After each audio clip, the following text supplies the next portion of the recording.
4ER is getting really, really dirty, really fast. So if you're not struggling at the moment, you're going to be struggling soon if you're still at 4ER.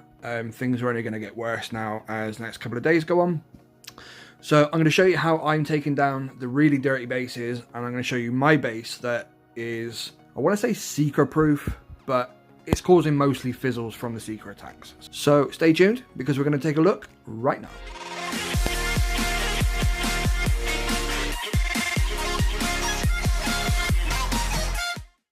Right guys, this is my 4ER layout that I'm using at the moment. It's not much to look at, but it is proving quite difficult to seeker and get all 4ERs. It's causing a lot of fizzles, and yeah, I'm winning mostly either because my opponents have fizzled on my base, or I'm just seekering them so fast that, you know, they can't win. So sort of the theory behind this layout is this ER pulls them into position along where these mines are, talking about seekers and stuff, and then they move from that ER to this one, and they're going to catch all of these mines in here. And then obviously we've got the hot pot now, and this one up here is normally the one that gets barted out, but I have seen a few people use a couple of boats of warriors to run up that right side to take that one out, and then just seeker too. But it is slower, and I've got a hidden shock mine behind my trophy. I've got a hidden shock mine in behind the machine gun, a couple of normal mines there too. But the bulk of my mines are on the seeker path between this ER and this one. This is where you get them, in this little pocket here. That really does hurt. And then as they come from this ER to this one, the hot pot comes into play and bad things happen for them. So that's kind of the theory behind the layout. Like I said, it is working. If we take a quick look at my attack log, this guy fizzled. That was a 326 to 324. 324. He fizzled. He fizzled. He fizzled. 329. And another fizzle. So it's, like I said, it is working. I've unlocked the cannons, and I've gone back for a second GBE node. Obviously max barrage, seekers, took the shot mines, maxed out that GBE, and right this second I'm now saving keys for troop damage. We'll be jumping to 5ER, and we'll go live to do that and see if we can't make a mess of it. Are still my go-to troops. Doing more split drops now though, and still biting out an ER, but with that second GBE node you now have 4 barrages and a shock. Definitely save you a lot more troops, a lot more seekers when you're doing the landing and stuff, because of that one shock. Normally you'd have to wait for that ER to pop before you could throw your first shock, but having that second GBE node means that I can do that straight away and still have the 4 barrages for the ER. This one was a really dirty one. He's got max rocket launchers, he's got the hot pot and mortars and stuff, but again, literally dropping 1 boat of seekers and then waiting a second or two following the next 3 boats, and then the same on this side. The first boat to go out is the one to catch the mines, and then the others come in behind it and get onto the ER as soon as possible. You can see there I'm using smoke to cover the seekers in between the ERs.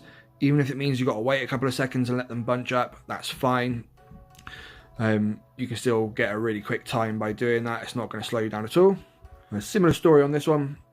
This one, again, dropping the 1 boat and then waiting a couple of seconds so that 1 boat gets out ahead, and then the same on this side. And again, biting out the furthest ER, letting the seekers do their thing, and then as they get through that first ER, letting them smoke them over to the next one, and then keeping that hot pot and the flamethrowers and stuff all in the middle there, all of that stuff shocked. So long story short, the extra GBE node is definitely an advantage. Having that extra shock when you land makes a massive difference. And then doing the split drop with seekers and using the delayed dropping stuff to make sure they don't all get stuck on the shock mines, all that kind of stuff, using your smoke and that to protect them on the way between the ERs is all pretty key if you want to get the win. So a lot of people are now also using Gramps. People have got heavies, they're doing heavy rush and all that kind of good stuff, which is fine. You know, it is reliable, you are going to get the ERs, But if you're looking to win and wanting to rank up and stuff, then really you got to be using Seekers to do that. Gramps are fine, don't get me wrong, they are, like I said, they are really reliable. You will get all the engines, but it's unlikely you'll win against a Seeker player who can get all of your ERs down. If they can get all your ERs down and you're using Gramps, you're going to lose. Got a really good base, then you can cause more fizzles, like I have done in my log here. All these guys who have fizzled against me. So 4ER is basically a defensive meta, is probably better than the offensive strat at the moment. Like I said, Seekers are very hit or miss. If you don't get all the engines and you're going against someone who's using Gramps, you're going to lose.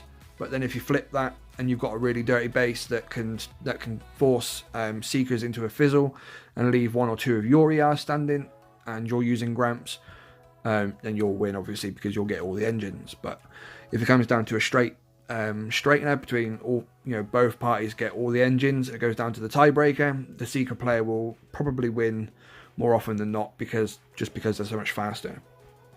So keep that in mind.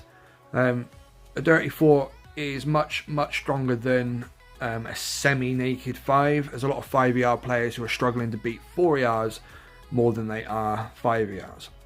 5ER is quite spread out. There's a lot of distance between the ERs, which means the defenses are few and far between, instead of being all clumped up and clustered like this. So keep that in mind. Don't rush yourselves. Like I said, I'm going for, once I have the keys for troop damage, I'll be on my way to 5ER as well, and we'll do that live as always. So for this video, guys, that's pretty much it. Just wanted to touch base with you guys and just explain how things have changed for me. Hopefully help you guys out in the long run. Get ranked up. So don't forget, guys, smash our creator code in the creator boost box. That's BBTFRG. That doesn't have to be capitals. It can be any capitals or lowercase, doesn't matter. We really appreciate that stuff. We'll be back with another live stream very soon. As soon as I've got the keys sorted, we'll be on our way. So that's it for you guys. I'll catch you next time. Thanks for watching. Happy shipping.